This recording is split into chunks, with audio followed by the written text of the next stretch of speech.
নমস্কাৰ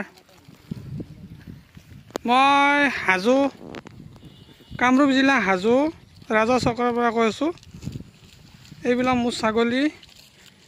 এতিয়া মেইন কথাটো তাৰমানে পথাৰত ইমানে কুকুৰৰ প্ৰব্লেম। তাৰমানে ছাগলী পাৰ কৰি থাকোঁতে আমাৰ নদী আছে, নদীতে মানে নাৱেৰে পাৰ কৰোঁ। পাৰ কৰোঁতে আপোনালোকৰ এটা বেটছ যদি পাৰ হৈ আহি ইফালে থাকে, এটা বেটছ সিফালে থাকে, তো সেইটো আনিব যাওঁতে ইফালে কুকুৰে কামুৰে। ইমান মানে প্ৰব্লেমত পৰিছোঁ না এই কুকুৰৰ কাৰণে। উপায় লাগে এটা, এতিয়া কুকুৰে কামুৰিব নোৱাৰে। তাৰমানে কি কৰিলে ভাল হয়? যদি কাৰোবাৰ ওচৰত কিবা বুদ্ধি আছে জানিলে হ'ল। আৰু এইবিলাক ক'ব নালাগে আৰু পোহা নোপোহাৰ কথা। মানে ছাগল আমি সৰুৰ পৰা পুহি আছোঁ, বহুত সৰুৰ পৰা। আগতে ইমান কুকুৰৰ প্ৰব্লেম নাছিল। ইয়াতে এটা ইটাৰ ভাটা আহিছে, এইটো ইটাৰ ভাটা। এই ইটাৰ ভাটাটো অহাৰ পৰাই মানে কুকুৰৰ বহুত প্ৰব্লেম।